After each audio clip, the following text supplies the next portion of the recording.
colonization is almost mandatory in Endless Space 2. It is true that you can build many planets on one system, but that will not yield you enough feedsy to actually be strong enough to fight other factions. So what you will have to do is expand and colonizing, and that will be the theme of our episode today. To colonize the system, you will need a colonizer ship. These ships are the only ones that have the ability to equip the basic colonization module. And with that, if you reach a system that has a colonizable planet, it will let you from that view settle an outpost on the system just by clicking on it like that. That will make your colonization ship disappear, but that's okay because you will gain an outpost. But before we look at the outpost, the other way of expanding in this game is actually by colonizing more planets on existing systems. This is doable by clicking on the colonization icon and it will get added to your system improvement queue. It's very important to time these colonization correctly because you will need to have enough population to make the full out of the system before colonizing. So, what type of planet can you colonize? Well, that all depends on the different technologies you've unlocked. And all these technologies to colonize are mainly located in the science and exploration quarter of the tech tree. Some of them are located on the left side and some of them on the right side, but they're all very close to the science and exploration quarter. It's very important to keep in mind that you will not need to unlock all of these because you might not be interested in all the different types of planet to colonize. One very good thing is, don't forget to use the search function. If I want to colonize a desert planet, I'll search for desert, and I know I need to research this technology to be able to colonize a desert planet. It's always useful to pick 2 or 3, but look at your surrounding, explore the galaxy, find out where you want to settle. That is very important. And that will decide what technology to unlock.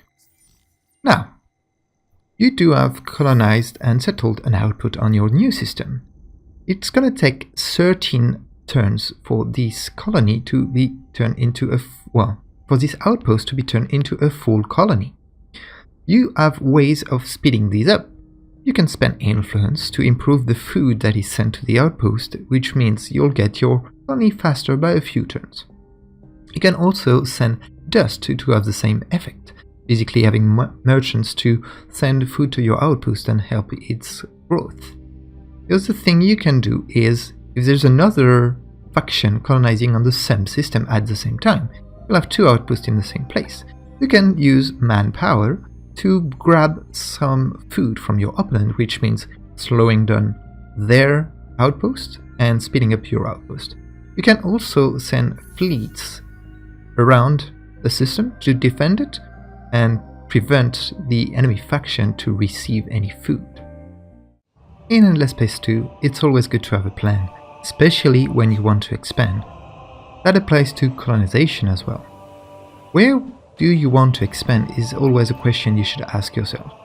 You should often grab systems that you can colonize and that have a lot of population because you get better yield from your system improvements that give you flat bonus per planet, for example. It's also important to look for certain systems that specialize, for example, in dust or industry, or maybe into influence, for example. The other thing you need to keep in mind is you might not want to colonize small systems that do not give you any resources. For example, this system of Electra doesn't have any strategic or luxuries. However, it's much more important to grab the system of Vierge, which provides Transvine, and that's Quadrinix, this one.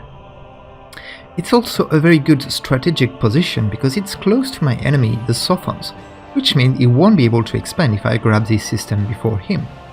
I will always be able to grab Electra later on if I want to have yet another system in my domain. Baton could be a very nice target as well because I can colonize 3 planets on this system and it will give me adamantium. It's always good to specialize your system, so make sure you always have some systems that are good on the different FIDSI indicators. For example, you want to have a good system that is giving you a lot of dust, another one that will give you a lot of science, and you should build the improvement for dust in your dust system and the improvement for science in the science system. Be careful, however, when you expand, because you are limited in terms of the number of systems you can colonize without getting an empire-wide approval penalty. This number is located here in your empire summary screen, and if you go over the limit, which is in this case 10, you will get a penalty to your approval, which can diminish your FIDSI production by 25 to 50%. So always keep an eye on that. There are technologies that will give you more systems you can occupy before triggering this empire disapproval, so it's always good to think about them when you want to play wide. In Forex games, there's always the difference between growing tall and growing wide. Growing tall means you only concentrate on 1, 2, maybe 3 systems, build a lot of improvements there, and then you don't suffer the penalties in terms of research, for example, or influence you have to spend to build these improvements and yield some percentage increase on these systems.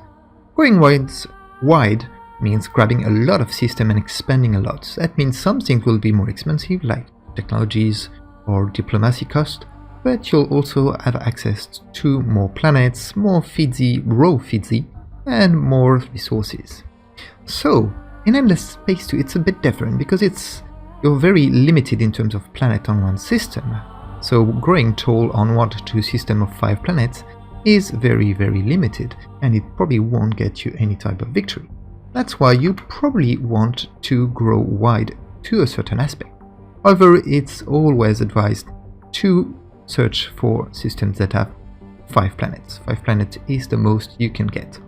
Certain factions, like the Vodiani, benefit a lot from growing tall, because one Vodiani population, so here I've got 5, can get some FIDSI from all the different planets on a system.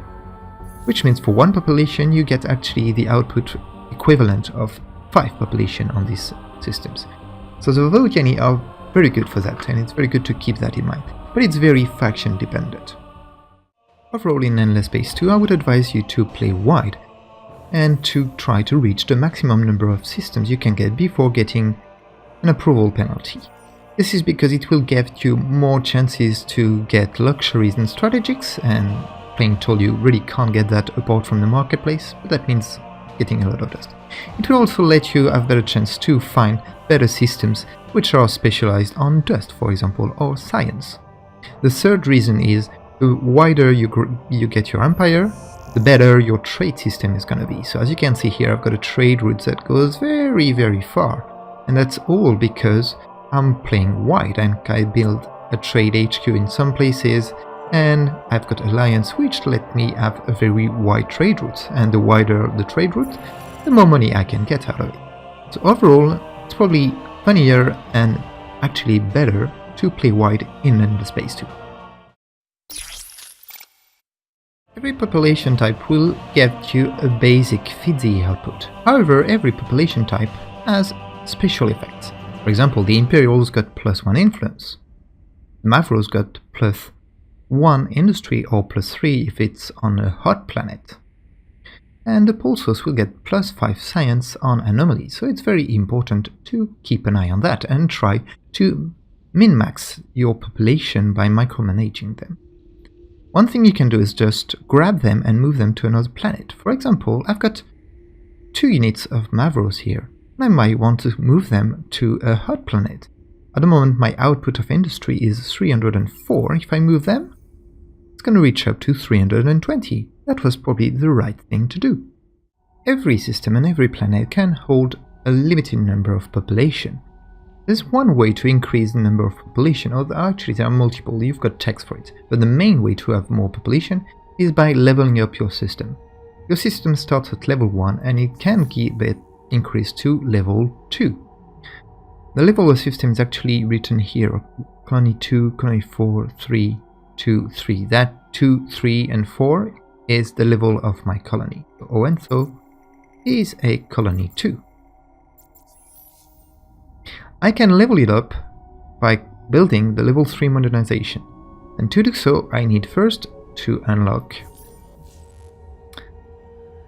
certain technologies in the economy and trade part of the tech tree.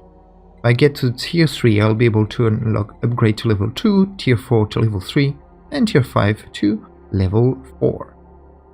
After that, I'll have to select which bonuses I want to give to my systems. This is done from this screen, System Development.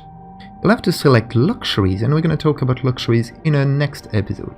But you basically select luxuries to be able to level up your system and give them food, industry, or approval, science, dust, influence, manpower bonuses.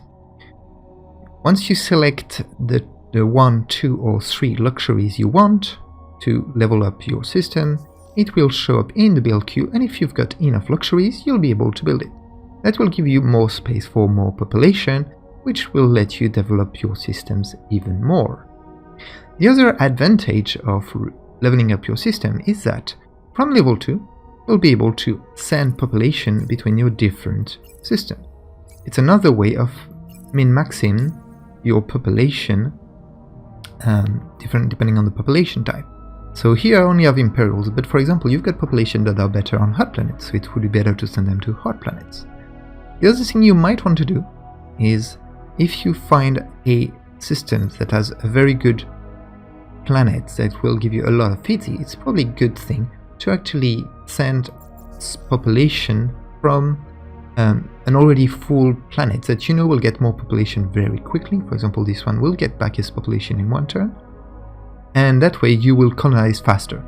However, it's not always viable to do so, because you're going to lose Fidzi from a very developed system. So these 3 pops probably already gives me a lot of Fidzi, so I probably don't want to send them away. I'm going to lose some Fidzi while they're traveling, and while they are over there, I might just not get a lot of Fidzi at the beginning because I wouldn't have built a lot. So always be careful when you use the spaceport. And that ends our video about colonization in Endless Space 2. I hope you enjoyed it, I hope you will grow wide in your empires, and I hope to see you very soon. Goodbye.